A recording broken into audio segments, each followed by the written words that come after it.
નમસ્તે વિદ્યાર્થી મિત્રો, નામાના મૂળ તત્વ વિષયના આજના આ યુટ્યુબ લેક્ચરમાં હું આપનો વિષય શિક્ષક અમિતભાઈ સોમાણી આપ સૌ વિદ્યાર્થી મિત્રોનું મારી YouTube channel account of Amitbhai કે સોમાણીમાં ખૂબ ખૂબ સ્વાગત કરું છું. મિત્રો, આજનો જે આપણો અભ્યાસનો ધોરણ છે એ ધોરણ છે ધોરણ 11 કોમર્સ, અને આજનો આપણો અભ્યાસનો વિષય છે નામાના મૂળ તત્વો, જેમાં મિત્રો ભાગ 1 અને ભાગ 1નું પ્રકરણ નંબર 7નો હાલ આપણે અભ્યાસ કરી રહ્યા છીએ, જેમાં અત્યાર સુધી આપ સૌ વિદ્યાર્થીઓ સમક્ષ 9 વિડીયો રજૂ થઈ ચૂક્યા છે. આજનો 10મા નંબરનો વિડીયો આપ સૌ વિદ્યાર્થીઓ સમક્ષ રજૂ થઈ રહ્યો છે. અને આજે ધોરણ 11 કોમર્સ 10મા નંબરના વિડીયોનો આપણો જે પ્રકરણ 7નો વિષયાંગ છે, એટલે કે ચર્ચાનો જે મુદ્દો છે એ છે રોકડ મેળ તૈયાર કરતી વખતે ધ્યાનમાં લેવાતી બાબતો અને ઇલેક્ટ્રોનિક બેન્કિંગના વ્યવહારો. અહીં મિત્રો આપણે 2 ખાનાવાળા રોકડ મેળના પ્રકારને 9મા લેક્ચર સુધીમાં આપણે પૂરા કરી ચૂક્યા છીએ, અને આપણો જે નેક્સ્ટ રોકડ મેળનો પ્રકાર છે 3 ખાનાવાળો રોકડ મેળ. એ 3 ખાનાવાળા રોકડ મેળને સમજતા પહેલાં આ અમુક ધ્યાનમાં રાખવાની બાબતો સમજવી જરૂરી છે, જેથી આપણે આ લેક્ચરમાં એનો સમાવેશ કર્યો છે. તો આપણે મુખ્ય બાબતો તરફ હવે આગળ વધીશું.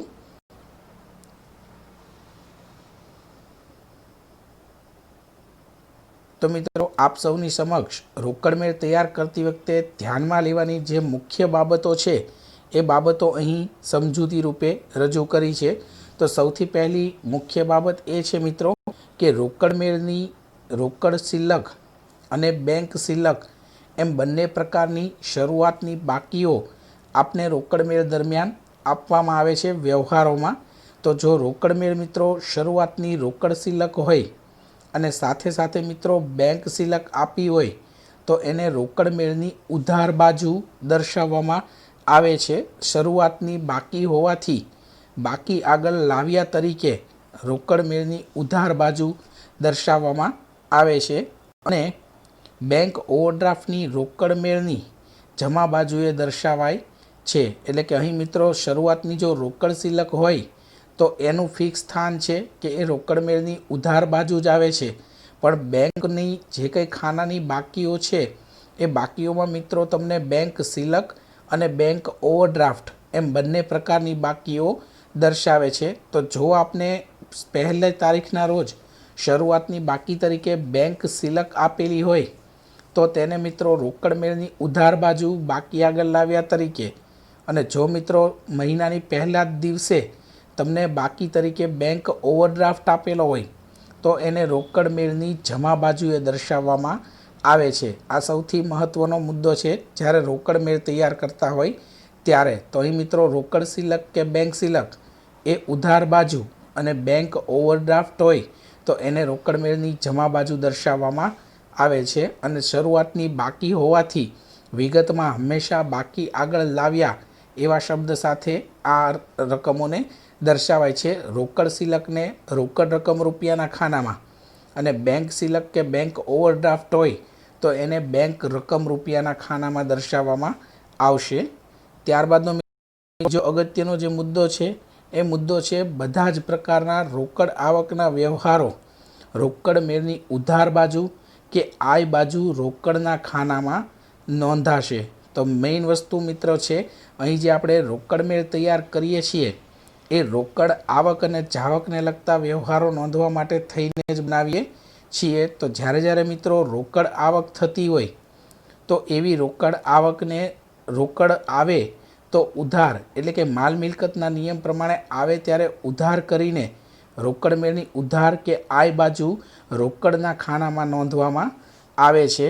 અને એ જ રીતે મિત્રો જો રોકડ છે એ રોકડની જાવક હોય તો રોકડની જાવકને રોકડ મેળની જમા બાજુ કે વ્યય બાજુ રોકડના ખાનામાં નોંધવામાં આવે છે. એટલે અહીં મિત્રો આ જે મુદ્દો છે એ મુદ્દો રોકડ આવક અને રોકડ જાવકને ક્યાં અને કઈ બાજુ નોંધવી તે જે વસ્તુને તૈયાર કરવા માટેનો એક મુદ્દો છે કે જો રોકડ આવક હોય તો રોકડ મેળની ઉધાર કે આય બાજુ રોકડના ખાનામાં, અને જો રોકડ જાવક હોય તો રોકડ મેળની જમા કે વ્યય બાજુ રોકડના ખાનામાં દર્શાવવામાં આવે છે। એટલે ટૂંકમાં મિત્રો જ્યારે રોકડ અને બેંક બંનેના વ્યવહારો સાથે આવે ત્યારે રોકડ આવક કે જાવક હોય તો તેની નોંધ રોકડ રકમ રૂપિયાના ખાનામાં કરવામાં આવશે। આવકોને ઉધાર બાજુ કે આય બાજુ અને રોકડ જાવક હોય તો જમા કે વ્યય બાજુ રોકડના ખાનામાં દર્શાવવામાં આવે છે।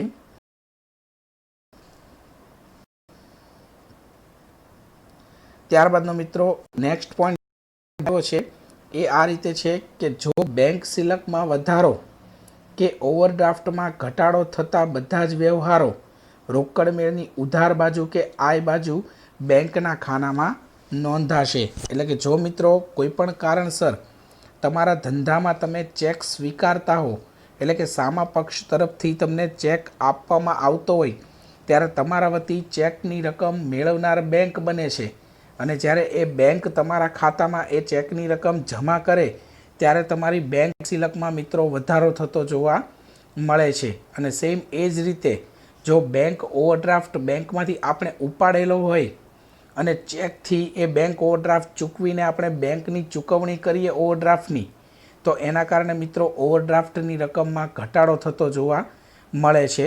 તો બેંક સિલકમાં વધારો થાય અને ઓવરડ્રાફ્ટમાં ઘટાડો થાય તેવા તમામ વ્યવહારો મિત્રો રોકડ મેળની ઉધાર કે આય બાજુ બેંકના ખાનામાં નોંધવામાં આવે છે। એટલે ટૂંકમાં કોઈપણ કારણસર જ્યારે મિત્રો આપણે બેંકમાં ચેક જમા કરાવીશું, એ ચેક બેંક સિલક રૂપે હોય કે બેંક ઓવરડ્રાફ્ટની ચૂકવણી રૂપે હોય, કોઈપણ સંજોગોમાં આપણે જ્યારે ચેક આપણા ખાતામાં જમા કરાવીએ ત્યારે બેંક સિલકમાં વધારો થાય છે અથવા જો ઓવરડ્રાફ્ટ લીધેલો હોય એ પેટે આપણે બેંકને ચેક આપતા હોઈએ તો એ ઓવરડ્રાફ્ટમાં ઘટાડો થાય છે। એટલે અહીં મિત્રો બેંક સિલકમાં વધારો કે બેંક ઓવરડ્રાફ્ટમાં થતો ઘટાડો એ રોકડ મેળની ઉધાર કે આય બાજુ બેંકના ખાનામાં દર્શાવવામાં આવે છે। તેવી જ રીતે મિત્રો જો બેંક સિલકમાં ઘટાડો થાય કે ઓવરડ્રાફ્ટમાં વધારો થાય તો તેવા બધા જ વ્યવહારો રોકડ મેળની જમા બાજુ કે વ્યય બાજુ બેંકના ખાનામાં નોંધાશે। એટલે ઉપરના કરતાં મિત્રો વિરુદ્ધસર છે કે જ્યારે કોઈ પણ સામા પક્ષકારને આપણે ચેક આપીને ચૂકવણી કરતા હોઈએ તો આપણા વતી આપણા ખાતામાંથી રકમ આપનાર બેંક બને છે અને આપણા ખાતામાંથી આપણા વતી ચેકની રકમ જ્યારે બેંક ચૂકવે ત્યારે આપણી બેંકમાં પડેલી સિલકમાં ઘટાડો થાય છે। અને એ ઉપરાંત જ્યારે મિત્રો આપણે આપણા ખાતામાંથી ઓવરડ્રાફ્ટ પેટે રકમ ઉપાડીએ તો ઓવરડ્રાફ્ટ પેટે જ્યારે રકમ ઉપડે ત્યારે ઓવરડ્રાફ્ટમાં વધારો થાય છે। તો આ બંને સંજોગોમાં મિત્રો જ્યારે બેંક સિલકમાં ઘટાડો થતો હોય કે ઓવરડ્રાફ્ટમાં વધારો થતો હોય તો એવા બધા જ વ્યવહારોને રોકડ મેળની જમા બાજુ કે વ્યય બાજુ બેંકના ખાનામાં દર્શાવવામાં આવે છે। એટલે જેમ મિત્રો બીજા નંબરનો પોઈન્ટ રોકડ આવક અને રોકડ જાવક માટે હતો, એ જ રીતે મિત્રો આ ત્રીજા નંબરનો પોઈન્ટ છે એ બેંક સિલક અને બેંક ઓવરડ્રાફ્ટ માટે છે। પણ બંને બાબતો ખાસ તમારે યાદ રાખવી પડશે કે બેંક સિલકમાં વધારો સાથે ઓવરડ્રાફ્ટનો ઘટાડો તો બેંક અને રોકડ ઓવરડ્રાફ્ટ આ બંને વસ્તુઓ છે એ રોકડ મેળની ઉધાર બાજુ આવે છે અને જો બેંક સિલકમાં ઘટાડો થાય અને ઓવરડ્રાફ્ટમાં વધારો થાય તો આવા વ્યવહારો રોકડ મેળની જમા બાજુ પર આવે છે। ત્યારબાદનો પોઈન્ટ કે જમા ખર્ચી વ્યવહાર રોકડ મેળની બંને બાજુએ નોંધાશે। આ મિત્રો આપણે જમા ખર્ચી વ્યવહાર કોને કહેવાય અને એની નોંધ કેવી રીતે થાય છે એ વસ્તુ આપણે રોકડ અને બેંકના બે ખાનાવાળા પ્રકાર વખતે આપણે સમજૂતી મેળવેલી છે કે એવા વ્યવહાર કે જેના કારણે રોકડ અને બેંક બંને ખાતાઓને અસર થતી હોય તો આવા વ્યવહારોને આપણે જમા ખર્ચી વ્યવહાર કહીએ છીએ અને આવો વ્યવહાર રોકડ મેળની ઉધાર અને જમા બંને બાજુ પર નોંધ કરવામાં આવે છે। તો આ એક બાબત પણ અહીં 3 ખાનાવાળા રોકડ મેળ વખતે પણ આપને જોવા મળશે। ત્યારબાદનો મિત્રો પોઈન્ટ છે કે રોકડ મેળમાં ઉધાર બાજુ આપેલ વટાવ અને જમા બાજુ મળેલ વટાવ નોંધવામાં આવે છે। તો અહીં મિત્રો જ્યારે 3 ખાનાવાળો રોકડ મેળ હશે ત્યારે રોકડ, બેંક અને વટાવ એમ ત્રણેય પ્રકારના ખાનાઓ રાખવામાં આવશે।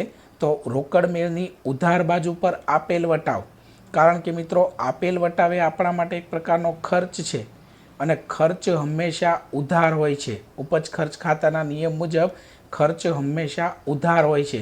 એટલે આપેલ વટાવ આપણો ખર્ચ હોવાથી આપેલ વટાવનું ખાનું રોકડ મેળની ઉધાર બાજુ, એ જ રીતે મળેલ વટાવે મિત્રો આપણી આવક છે, તો આવક કે ઉપજ હંમેશા જમા થાય છે। એટલે મળેલ વટાવ આપણી ઉપજ હોવાથી એને રોકડ મેળની જમા બાજુ નોંધવામાં આવે છે। તો આ મિત્રો જે અહીં 5 મુદ્દાઓ આપણને અગત્યના આપેલા છે, એ અગત્યના મુદ્દાઓ 3 ખાનાવાળો રોકડ મેળ તૈયાર કરતી વખતે ખાસ આપણે ધ્યાનમાં લેવાના છે। ત્યારબાદ મિત્રો નેક્સ્ટ ટોપિક તરફ આગળ વધીશું। તો મિત્રો ઇલેક્ટ્રોનિક બેન્કિંગ વ્યવહારો। તો આજના સમયમાં આપણે મિત્રો જાણીએ છીએ કે ઇન્ટરનેટનું મહત્ત્વ માણસની જિંદગીમાં એ દિન પ્રતિદિન સતત વધતું જોવા મળે છે। અને ટેકનોલોજીના ઉદ્ભવના કારણે અને ટેકનોલોજીના વિકાસના કારણે હાલના સમયમાં મોટાભાગના કાર્યો ટેકનિકલ કાર્યો તરીકે આગળ વધી રહ્યા છે। તો આ જમાનામાં વેપાર વાણિજ્યમાં પણ વ્યવહારો જે બેન્કો દ્વારા થાય છે, એ બેન્કિંગના વ્યવહારોમાં પણ ઇલેક્ટ્રોનિક્સનો ઉપયોગ હાલના સમયમાં દિન પ્રતિદિન વધી રહ્યો છે। તો આવા ઇલેક્ટ્રોનિક બેન્કિંગના જે વ્યવહારો છે, એ વ્યવહારો વિશે આપણે થોડી માહિતી અહીંયા મેળવી લઈશું। એવી જાણકારી આપણને આપે છે કે બેન્કોની કામગીરીની ઝડપ ઇલેક્ટ્રોનિક બેન્કિંગને આધારિત છે। અત્યાર સુધી મિત્રો જે કામ બધું ઓન પેપર ચોપડાઓમાં કે પત્રકોમાં કરવામાં આવતું, હવે એ જ કામ મિત્રો કમ્પ્યુટર દ્વારા ઓનલાઈન કે કોમ્પ્યુટર દ્વારા ડેટા સેવ કરીને કરવામાં આવે છે। તો આ એક પ્રકારની ઝડપ જે કાર્યમાં આવી છે, એ ઇલેક્ટ્રોનિક બેન્કિંગના સાધનોને મહત્ત્વ આપતી આ બાબત છે। અને આ જે કામગીરીમાં ઝડપ છે, એ પણ આ ઇલેક્ટ્રોનિક બેન્કિંગને આભારી ગણવામાં આવે છે। બેન્કો દ્વારા પણ ઇલેક્ટ્રોનિક સાધનોનો ઉપયોગ પોતાના ગ્રાહકોને ઝડપી અને સુરક્ષિત સેવાઓ પૂરી પાડવા માટે કરવામાં આવે છે। એટલે કે બેન્કો દ્વારા પણ પોતાના ખાતેદારોને ઇલેક્ટ્રોનિક સાધનોના ઉપયોગથી વધુ ઝડપથી કોઈપણ સેવાઓ પૂરી પાડી શકાય અને પાછી સેવાઓને સુરક્ષિત રીતે પૂરી પાડી શકાય, તેવા હેતુથી મિત્રો બેન્કિંગ વ્યવહારોમાં પણ ઇલેક્ટ્રોનિક સાધનોનો ઉપયોગ અત્યારે હાલના સમયમાં જોવા મળે છે। બેંક દ્વારા ગ્રાહકને આપવામાં આવતી સેવાઓ પૈકી ફંડની ફેરબદલી એક અગત્યની સેવા છે। તો અહીં મિત્રો આપણે જે ઇલેક્ટ્રોનિક બેન્કિંગના વ્યવહારો જોવાના છે, એ ખાસ ફંડની ફેરબદલીના સ્વરૂપમાં જોવાના છે। તો અહીં મિત્રો જે પોતાના ખાતેદારોને બેન્કો દ્વારા જે કંઈ સગવડો આપવામાં આવે છે, એ અપાતી સેવાઓમાં ફંડની ફેરબદલી એટલે કે નાણાંની ફેરબદલી કરવા માટેની જે સુવિધાઓ હાલ બેન્કો દ્વારા આપવામાં આવે છે, એ સૌથી વધુ અગત્યની સુવિધા માનવામાં આવે છે। તો એ સુવિધાઓ વિશે આપણે અહીં અભ્યાસ કરવાનો છે। તો આવા ફંડની ફેરબદલી માટે નીચેની સેવાઓ પોતાના ખાતેદારોને બેંક દ્વારા અપાય છે। તો એમાં સૌથી છે એ છે મિત્રો NEFT, જેનું અંગ્રેજી ફૂલ ફોર્મ નામ છે નેશનલ ઇલેક્ટ્રોનિક ફંડ ટ્રાન્સફર।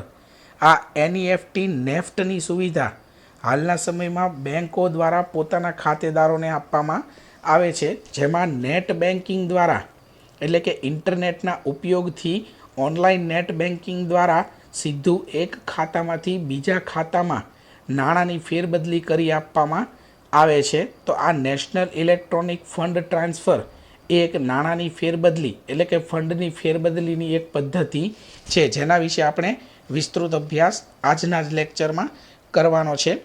ત્યારબાદની મિત્રો બીજા નંબરની જે સુવિધા છે, એ છે RTGS, જેનું ફૂલ ફોર્મ નામ છે રિયલ ટાઈમ ગ્રોસ સેટલમેન્ટ।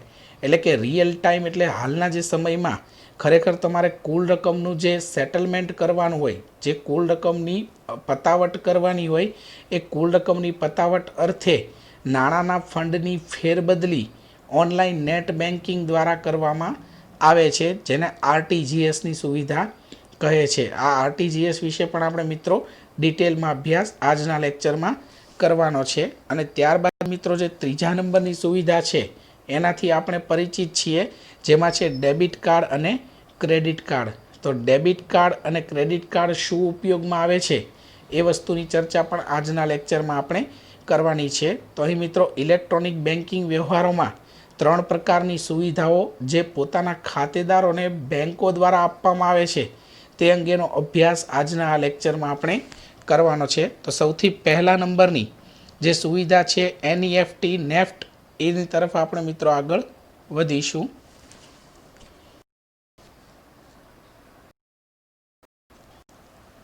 તો સૌથી પહેલી જે મિત્રો સુવિધા છે એ છે NEFT, એટલે કે નેશનલ ઇલેક્ટ્રોનિક ફંડ ટ્રાન્સફર. તો અહીં મિત્રો એની વિશેની વિસ્તૃત માહિતી આપની ટેક્સ્ટબુકમાંથી જ મેં લીધેલી છે. તો ટેક્સ્ટબુકમાં પણ આ મુદ્દો આપને વિસ્તૃત રીતે જોવા મળી જશે. તો આ મુદ્દાને રિફર કરવા માટે આપ ટેક્સ્ટબુકમાંથી ફરીથી આ મુદ્દાનું વાંચન કરી શકો છો. તો નેફ્ટના થિયરિકલ ટોપિક તરીકે અહીં આપણે એનો અભ્યાસ કરીએ તો એની થિયરી માહિતી એવી રીતે જણાવે છે કે આ સેવાનો લાભ સમગ્ર દેશમાં ઉપલબ્ધ છે. સમગ્ર દેશમાં મતલબ દેશના બધા જ બેન્કોમાં જ્યાં જ્યાં ખાતેદારો પોતાના ખાતાઓ ધરાવે છે ત્યાં આ નાણાંના ટ્રાન્સફર માટે, ફંડ ફેરબદલી માટે તમને એક પ્રકારની સુવિધાઓ દેશના દરેક ખૂણેથી પ્રાપ્ત થાય છે. આ યોજનામાં જોડાયેલ બેન્કો દ્વારા પોતાના ગ્રાહકોને આ સેવા પૂરી પાડવામાં આવે છે. એટલે કે બેંકની અલગ અલગ જે શાખાઓ હોય એ શાખાઓ પોતાની મુખ્ય શાખા સાથે જોડાયેલી હોય અને મુખ્ય શાખા છે એ મૂળ રિઝર્વ બેંક સાથે જોડાયેલી હોય. તો RBI સાથે જોડાયેલી આ દરેક શાખાઓને આ પ્રકારની સુવિધા પોતાના ખાતેદારોને આપવા માટે મળે છે. આ સેવાનો લાભ વ્યક્તિ, પેઢી કે કોર્પોરેટ એકમ દ્વારા લઈ શકાય છે. એટલે કે એકલો સિંગલ વ્યક્તિ પોતાનું પર્સનલ અકાઉન્ટ ધરાવતો હોય તો એવો વ્યક્તિ, પછી કોઈ વેપારી હોય અને વેપારી તરીકે પેઢીનું ખાતું ધરાવતો હોય તો પેઢીનું ખાતું, અને કોર્પોરેટ એકમ એ એકમનું ખાતું ધરાવતા હોય તો એકમના બિઝનેસ એકાઉન્ટમાં પણ આ સુવિધાનો લાભ લઈ શકાય છે. આ સેવાનો લાભ મેળવવા માટે નાણાં મોકલનારનું બેંકમાં ખાતું હોવું જરૂરી નથી. જો મુખ્ય ફાયદો મિત્રો આ છે કે કોઈપણ વ્યક્તિના કોઈપણ બેંકમાં ખાતું હોય તો તમારી બેંકમાં એ વ્યક્તિનું ખાતું ન હોવા છતાં તમે એ વ્યક્તિને તમારા અકાઉન્ટમાંથી નાણાંની એટલે કે ફંડની ફેરબદલી તમે કરી શકો છો. એટલે એક જ નાણાંના ખાતા એક જ બેંકમાં હોય એવું જરૂરી નથી આ સુવિધા મેળવવા માટે. આગળ એવું કહે છે કે NEFTની સેવા માટે રકમ સ્વીકારનારનું એવી બેંકમાં ખાતું હોવું જરૂરી છે જે આ સેવાનો લાભ આપતી હોય. એટલે કે ફક્ત એટલું જ જરૂરી છે કે જે બેંકમાં તમારું ખાતું હોય એ બેંકને NEFTની સુવિધા આપવા માટેની પરવાનગી આપવામાં આવેલી હોય. એટલે માનો કે મિત્રો મારું ખાતું બેંક ઓફ બરોડામાં છે અને તમારા અન્ય કોઈ વિદ્યાર્થીનું ખાતું સ્ટેટ બેંક ઓફ ઇન્ડિયામાં SBIમાં છે.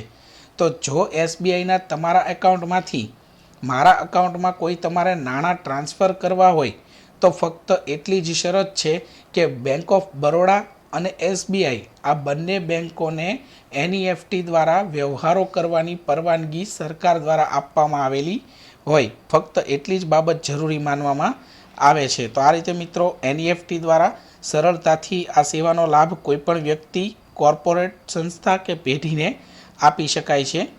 આગળ એવું જણાવે છે મિત્રો કે NEFT દ્વારા કેટલી રકમ મોકલી શકાય તે અંગે કોઈ મર્યાદા નથી. એટલે કે તમારા ખાતામાં પડેલી રકમ હોય તો એ રકમમાંથી તમે થોડી સંપૂર્ણ તમારી ઈચ્છા મુજબની કોઈપણ રકમ તમે NEFTથી ટ્રાન્સફર કરી શકો છો. એને લઈને કોઈ ચોક્કસ મર્યાદાઓ નક્કી કરવામાં આવી નથી. આ સેવા પૂરી પાડવા માટે બેંકો દ્વારા ખૂબ જ નજીવો ચાર્જ વસૂલ કરવામાં આવે છે. એટલે કે તમારા ખાતામાંથી NEFT દ્વારા જો અન્ય કોઈ ખાતામાં નાણાં ટ્રાન્સફર કરવા માટેની તમે ટ્રાન્ઝેક્શન કે વ્યવહાર કોઈ કરો તો એના માટે બેંક બહુ મામૂલી એવો ચાર્જ તમારી પાસેથી વસૂલ કરે છે. મર્યાદામાં એક લિમિટમાં એક ચાર્જ વસૂલ કરવામાં આવે છે. તો આ ચાર્જ બદલ એમ કે છે કે રિઝર્વ બેંક ઓફ ઇન્ડિયા દ્વારા આ સેવા માટેના મહત્તમ ચાર્જિસ નક્કી કરવામાં આવેલા છે. એટલે કે RBI બેંક જે છે સર્વોચ્ચ બેંક, એ સર્વોચ્ચ બેંક દ્વારા દરેક બેંકોને આ સુવિધા આપવા બદલ જે કંઈ ચાર્જ છે એમાં મહત્તમ એટલે કે વધુમાં વધુ કેટલો ચાર્જ વસૂલ કરી શકાશે તે અંગેની પણ એક મર્યાદા નક્કી કરવામાં આવી છે. તેથી જે તે બેંક આવી સેવા મફત પણ આપી શકે, પરંતુ મહત્તમ નક્કી કરેલ ચાર્જ કરતાં વધુ રકમ વસૂલ કરી શકે નહીં. એટલે કે આરબીઆઈએ એક મહત્તમ મર્યાદા પણ નક્કી કરેલી છે કે પોતાના ખાતેદારો પાસેથી બેંક વધુમાં વધુ આટલો જ ચાર્જ લઈ શકે, એ રકમથી વધુ રકમનો ચાર્જ લઈ શકતી નથી. એટલે કા બેંક છે એ મહત્તમ ચાર્જ સુધી ચાર્જ વસૂલ કરે અથવા તો પોતાના ખાતેદારોને જાળવી રાખવા માટે એક વધુ સુવિધા રૂપે આવી સેવાઓ ફ્રીમાં પણ વિતરણ કરી શકે. એટલે ચાર્જ કેટલો લેવો વધુમાં વધુ એની મર્યાદા પણ એક નક્કી કરવામાં આવી છે આરબીઆઈ દ્વારા. એટલે આ રીતે મિત્રો એ રકમથી એ મર્યાદાથી વધુ કોઈ ચાર્જ તમારી બેંક તમારી પાસેથી વસૂલ કરી શકતી નથી. એનઈએફટી દ્વારા રકમ મેળવનાર પક્ષકારે કોઈપણ ચાર્જ બેંકને ચૂકવવાનો હોતો નથી. એટલે કે એનઈએફટીની જે કંઈ સુવિધા તમે પ્રાપ્ત કરો છો, જેના દ્વારા તમે રકમ સામા પક્ષને ટ્રાન્સફર કરો છો, તો તમે ટ્રાન્સફર કરો છો તો તમારી પાસેથી બેંક નજીવો ચાર્જ લે છે, પણ જે સામા પક્ષે મેળવનાર વ્યક્તિ છે નાણાં, એ નાણાં મેળવનાર વ્યક્તિને કોઈપણ પ્રકારનો ચાર્જ ચૂકવવાનો હોતો નથી. એટલે ફક્ત નાણાં ટ્રાન્સફર કરનાર એટલે કે નાણાંની ફેરબદલ કરનાર વ્યક્તિને જ ચાર્જ લાગે છે, નાણાં મેળવનાર વ્યક્તિને કોઈપણ પ્રકારનો ચાર્જ લાગતો નથી.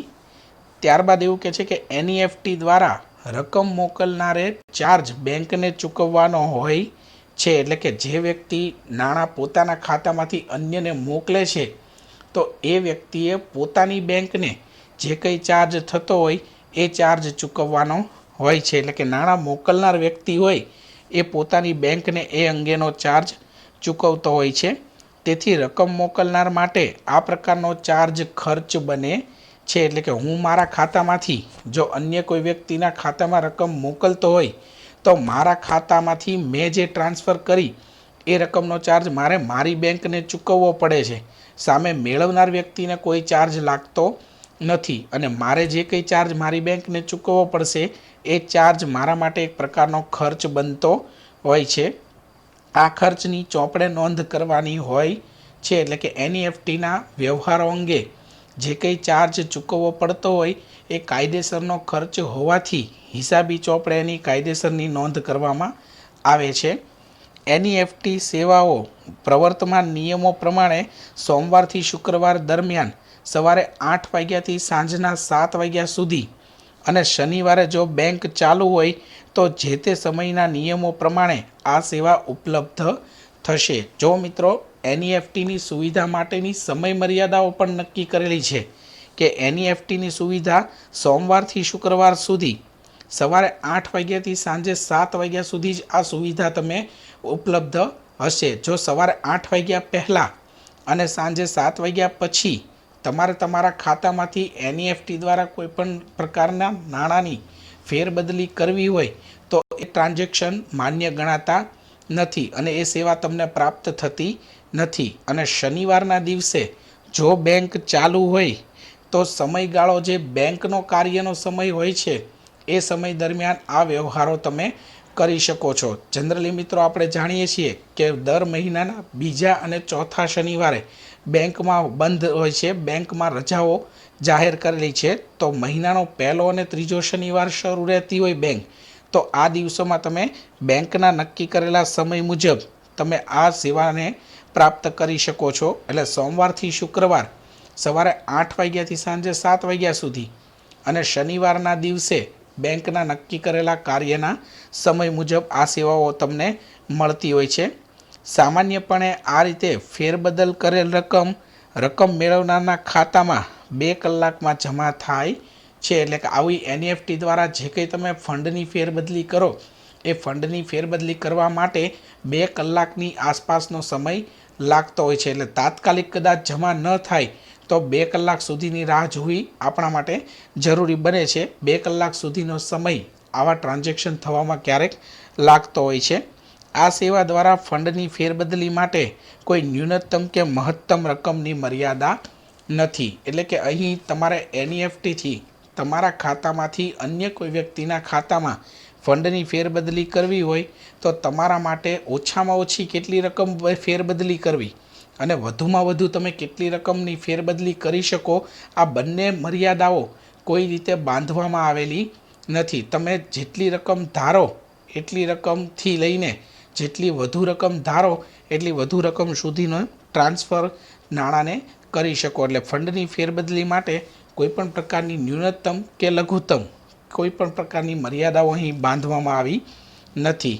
તો આ હતી મિત્રો એનઈએફટીની સુવિધા, જે સુવિધા અંતર્ગત આપ સૌ વિદ્યાર્થી મિત્રોને ખાસ જાણકારી મળી હશે.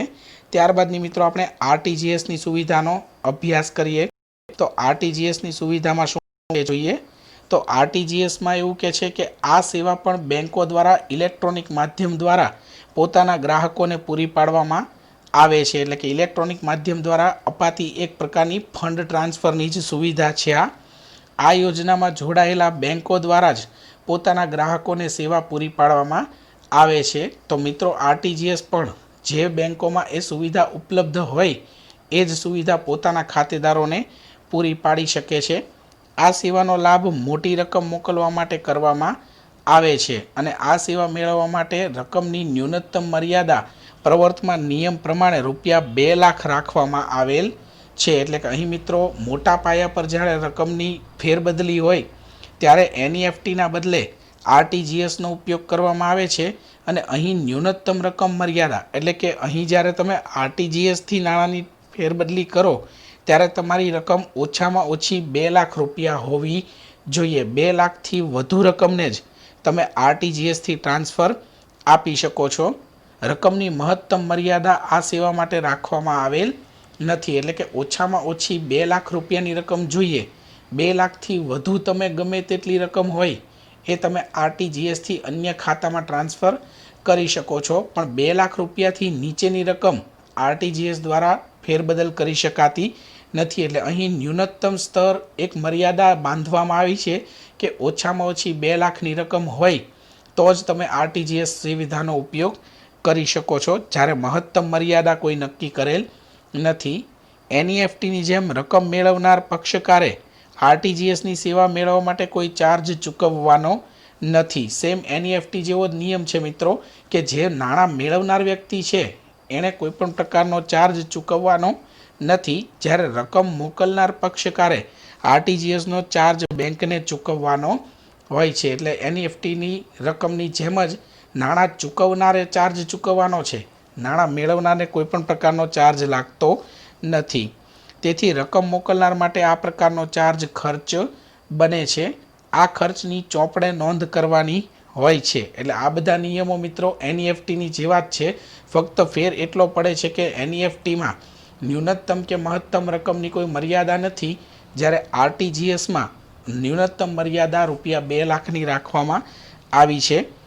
ત્યારબાદ એવું કહે છે કે આરટીજીએસની સેવાઓ પ્રવર્તમાન નિયમ પ્રમાણે સોમવારથી શુક્રવાર દરમિયાન સવારે 9 વાગ્યાથી બપોરના 4:30 વાગ્યા સુધી અને શનિવાર જો બેંક ચાલુ હોય તો જે તે સમયના નિયમો પ્રમાણે આ સેવા ઉપલબ્ધ થશે. તો અહીં મિત્રો સમયની પણ મર્યાદામાં અલગ અલગ સ્તર જોવા મળે છે. એનઈએફટી કરતાં આરટીજીએસનો સમયગાળો ટૂંકો રાખવામાં આવ્યો છે, જે સોમથી શુક્ર સવારે 9થી સાંજના 4:30 સુધી જ આ સેવાનો ઉપયોગ કરી શકીએ છીએ. અને જો શનિવાર બેંક શરૂ હોય તો બેંકના નક્કી કરેલા સમય અનુસાર શનિવારે આ સેવાનો લાભ આપણે લઈ શકીએ છીએ. બરાબર. આગળ એવું કહે છે કે જો કે બેંક ગ્રાહકો માટે આ સેવાનો સમયગાળો નક્કી કરતી હોય છે અને આ સગવડ રિયલ ટાઈમ આધારિત છે, અને રિયલ ટાઈમ સગવડમાં આ રકમની તરત જ કે મહત્તમ 30 મિનિટમાં મોકલનારના ખાતામાંથી મેળવનારના ખાતામાં ફેરબદલી થાય છે. જો સૌથી મહત્ત્વનો ફાયદો મિત્રો આ છે કે રકમનું પ્રમાણ મોટું હોવાથી, એટલે કે 2 લાખથી ઉપરની રકમ હોવાથી રિયલ ટાઈમનો અર્થ છે તરતના જ સમયમાં. તો મિત્રો ટ્રાન્સફર આપ્યાના 10થી 30 મિનિટ સુધીમાં આ રકમ છે એ સામે મેળવનારના ખાતામાં જમા થતી જોવા મળે છે. એટલે એનઈએફટી કરતાં આરટીજીએસના વ્યવહારોની સ્પીડ થોડી વધુ હોય એવું જોવા મળે છે. તો અહીં મિત્રો આરટીજીએસની સગવડ અંગેની હિસાબી અસરો પણ એનઈએફટી અંગેના આપવામાં આવેલ અસરો જેવી જ હોય છે, અને એનઈએફટીના ચાર્જના સ્થાને આરટીજીએસ ચાર્જ ખાતે અથવા તો બેંક ચાર્જ ખાતે રકમ ઉધારવામાં આવે છે. તો અહીં મિત્રો ચાર્જ વસૂલ કરવાની જે હિસાબી નોંધ છે એ એનઈએફટીની અને આરટીજીએસની બંનેની સમાન ધોરણે કરવામાં આવે છે। તો અહીં મિત્રો આરટીજીએસ અને એનઈએફટીમાં મુખ્ય તફાવત એક તો રકમ મર્યાદાને લઈને અને બીજો સમય મર્યાદાને લઈને જ જોવા મળે છે। બાકી બંને એક પ્રકારની ફંડ ફેરબદલીની એટલે કે નાણાં ટ્રાન્સફરની જ સુવિધાઓ છે જે આપણને વ્યક્તિઓ દ્વારા મળતી હોય છે। તો આ રીતે મિત્રો એનઈએફટી અને આરટીજીએસ આ બે પ્રકારની ઇલેક્ટ્રોનિક્સ બેન્કિંગના વ્યવહારોને લગતી સેવાઓ હાલના સમયમાં બેન્કો દ્વારા પોતાના ખાતેદારોને આપવામાં આવે છે। તો આ વ્યવહારોની સમજૂતી આપ સૌને સમજાઈ ગઈ હશે તેવી અપેક્ષા સાથે મિત્રો આજના આ લેક્ચરને આપણે અહીં સમાપ્ત કરશું। નમસ્તે, અસ્તુ।